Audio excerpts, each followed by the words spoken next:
Hello everyone, welcome back once again to my Udemy class. Guys, I am Manjit Rawat, your online instructor. So basically आज का जो agenda है, आज हम बात करने वाले हैं AWS Solution Architect के कंटेंट में।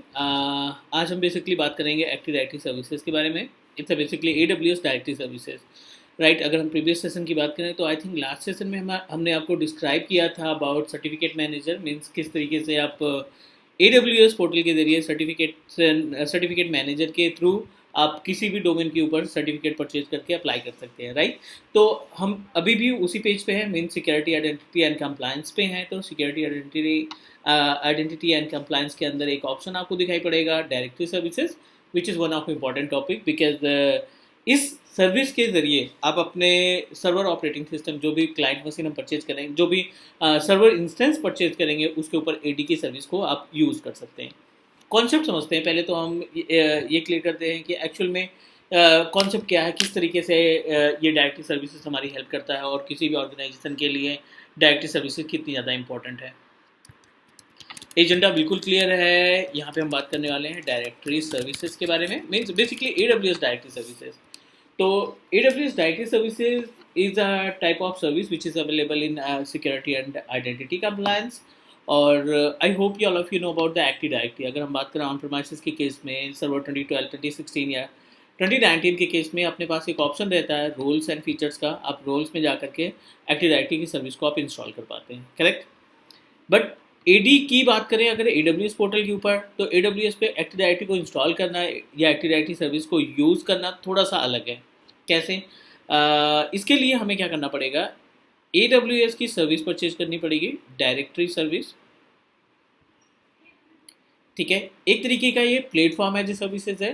डायरेक्टरी सर्विसेज में आपको एक नाम डिसाइड करना पड़ेगा, लाइक आपने डिसाइड कर दिया cloud.com, ठीक है। यहाँ पे कोई इंस्टेंस हम नहीं क्रिएट कर रहे हैं अभी अभी हमने सिर्फ डायरेक्टरी सर्विस को परचेज किया है।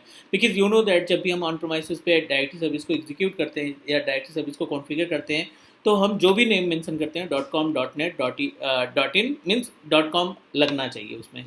तो आपने क्या करना है, यहाँ पे platform as a services means directory services के जरिए आप एक डायरेक्टरी सर्विस क्रिएट कर लेंगे।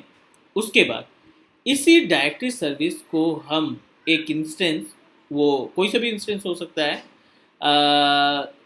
सर्वर 2012, 16 या फिर 2019, कोई भी सर्वर ऑपरेटिंग सिस्टम इंस्टेंस अलग से परचेज करेंगे हम, राइट। और जो भी आपने डायरेक्टरी सर्विस परचेज कर रखी है उस डायरेक्टरी सर्विसेज को अपने सर्वर पे आप करेंगे इसको configure with the help of RSAT. RSAT क्या है? Remote server administrative tool. तो इट मीन्स दैट इसका बेनिफिट, इसका बेसिकली बेनिफिट ये है कि अगर आपका इंस्टेंस में कोई प्रॉब्लम आ जाती है, ठीक है, और आपने यूज़र बना रखे हैं, ग्रुप बना रखे हैं, OU बना रखे हैं, मल्टीपल ऑब्जेक्ट कंटेनर आपने ऑलरेडी कॉन्फ़िगर कर रखे हैं इस पर्टिकुलर मशीन के अंदर, तो अगर ये इंस्टेंस डैमेज भी हो जाता है या कोई प्रॉब्लम भी आ जाती है तब भी कोई दिक्कत नहीं है, क्योंकि जो आपके ऑब्जेक्ट्स रहेंगे ना वो आपके प्लेटफॉर्म एज ए सर्विसेज में रहेंगे। और प्लेटफॉर्म एज ए सर्विसेज के अंदर जो टेक केयर की बात करते हैं, जो एक्टिविटी मैनेजमेंट की बात करते हैं, वो हमारा AWS या जो भी प्रोवाइडर रहता है वो अपनी तरफ से चीज़ों को मैनेज करता है। बहुत ही इंपॉर्टेंट सर्विस है। चलिए हम आपको स्टेप बाय स्टेप दिखाते हैं किस तरीके से आप एक्टिव डायरेक्टरी सर्विस ऊपर AWS पोर्टल परचेज करते हैं with the help of AWS directory services. तो हमने यहाँ पे AWS पोर्टल ओपन ऑलरेडी कर रखा है, सिक्योरिटी आइडेंटिटी एंड कंप्लायंस का पैनल है, और यहाँ पे आप देखिए एक ऑप्शन दिखाई पड़ रहा है डायरेक्टरी सर्विसेज का। इस डायरेक्टरी सर्विसेज पे क्लिक करके आप जब ओपन करेंगे तो it give you option to create your directory. यहाँ पे मल्टीपल ऑप्शन दिखाई पड़ेंगे और हर एक ऑप्शन का अपना टास्क है। तो अभी अपने पास अनफॉर्चुनेटली कोई भी डायरेक्टली हमने डायरेक्टरी परचेज नहीं की है, तो आप डायरेक्टली सेटअप डायरेक्टरी पे क्लिक कर दीजिए।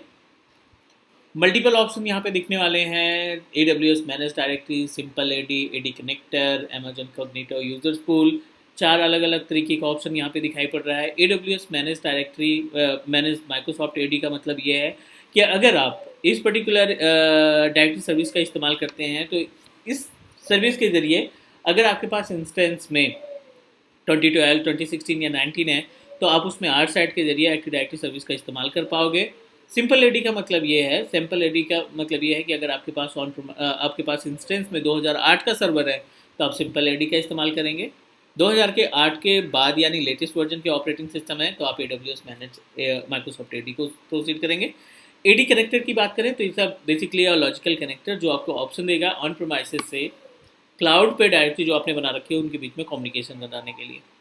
अमेजॉन कॉग्निटो यूजर्स पूल, तो अमेजॉन कॉग्निटो यूजर्स पूल से एक तरीके का ऑब्जेक्ट कंटेनर है जिस पर्टिकुलर ऑब्जेक्ट कंटेनर के जरिए आप मल्टीपल यूजर्स को क्रिएट करके अपने क्लाइंट्स को मैनेज कर सकते हैं। तो ये भी एक तरीके का प्लेटफॉर्म एज ए सर्विस के अंतर्गत आता है।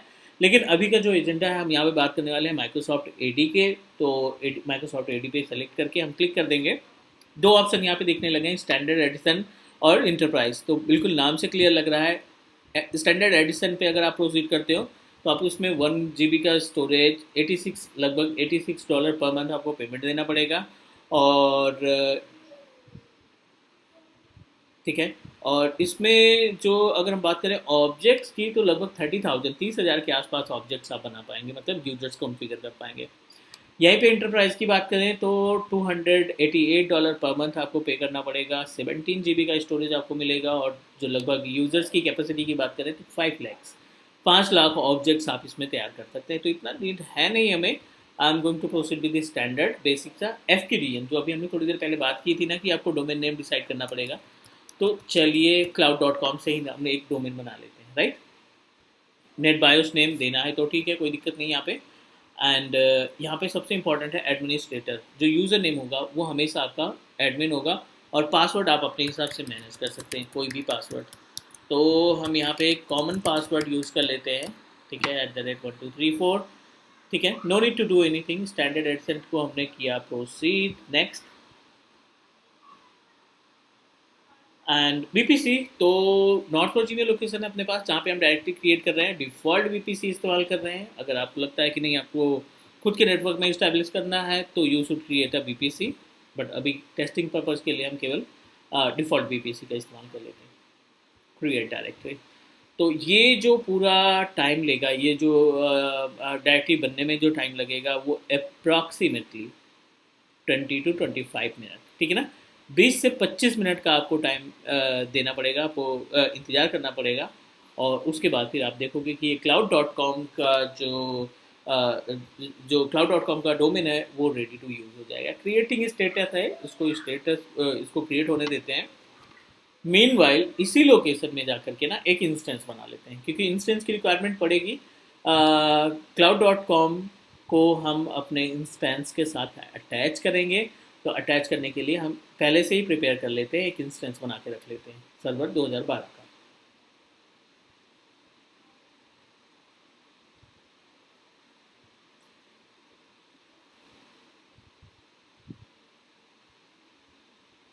ठीक है, लॉन्च इंस्टेंस। और यहाँ पे एक 2012 का सर्वर 2012 का एक इंस्टेंस बना सकते हैं।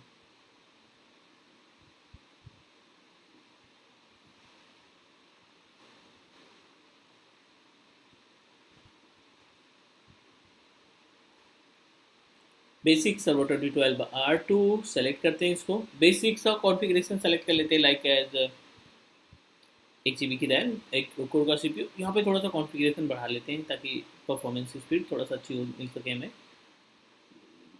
लॉन्च, क्रिएट अ न्यू की पेयर, तो AD नाम रख लेते हैं हम, ठीक है ना, AD एक्टिव डायरेक्टरी, ये की का नाम रख लिया हमने। डाउनलोड कर लेते हैं, डेस्कटॉप पे रख लेते हैं इसको AD को। लॉन्च इंस्टेंस, तो अब इंस्टेंस में तो उतना टाइम नहीं लगेगा, it may be take max to max 5 minute का टाइम लगेगा, 5 मिनट से भी कम। बट जो डायरेक्टरी सर्विसेज हमने एग्जीक्यूट कर रखी है ना, वो उस डायरेक्टरी सर्विस को क्रिएट होने में टाइम लगेगा।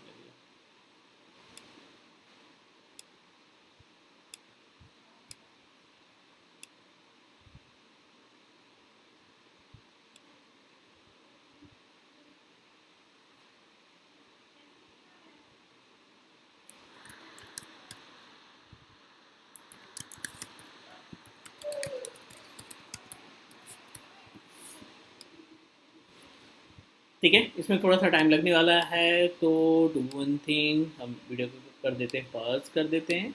और जैसे हमारा AD तैयार हो जाता है cloud.com के नाम से, फिर से हम कंटिन्यू करेंगे और आपको प्रॉपर रिजल्ट दिखाएंगे, ठीक है।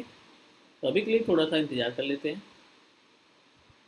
Now our virtual machine is ready. आप देखिए यहाँ पे इंस्टेंस जो हमने क्रिएट किया था सर्वर 2012 का, उसको हमने RDP एक्सेस कर लिया है, बट अनफॉर्चुनेटली अभी भी हमारा जो cloud.com के नाम से डोमेन हमने बनाया था डायरेक्टरी सर्विस में जाके, वो अभी भी क्रिएटिंग स्टेज में है। तो एक्चुअली में क्या होता है, नेक्स्ट स्टेप हम आपको बता दें कि एक्चुअल में क्या करने वाले हैं नेक्स्ट स्टेप में। अब देखिए यहाँ पे ये cloud.com है, यहाँ पे अपने पास डायरेक्टरी बायोस नेम है, साथ ही साथ यहाँ पे ना आपको प्रीफर्ड डीएनएस और अल्टरनेट डीएनएस की आईपी मिल जाएगी। लेकिन उसके लिए cloud.com का एक्टिव होना ज़रूरी है, मीन्स जो डोमेन आप बना रहे हो उस डोमेन का एक्टिवेट होना ज़रूरी है। तो डू वन थिंग, ये वीडियो हम यहीं पे ख़त्म कर देते हैं। नेक्स्ट पार्ट में हम आपको डिस्क्राइब करेंगे, क्योंकि it will take much time. तो नेक्स्ट पार्ट में हम क्या करेंगे, इस डायरेक्टरी में जो भी प्राइवेट आईपी एड्रेस मिलेगी, प्रीफर्ड डीएनएस और अल्टरनेट डीएनएस आईपी एड्रेस, उसको हम अपने सर्वर से ऐड करेंगे, जो सर्वर हमने बना रखा है, और देन आरसेट सर्विस के जरिए एडी को कॉन्फ़िगर करेंगे। तो सेकेंड पार्ट में हम आपको डिस्क्राइब करते हैं आगे की स्टेप। आज के लिए, अभी के लिए टेक केयर, बाय बाय।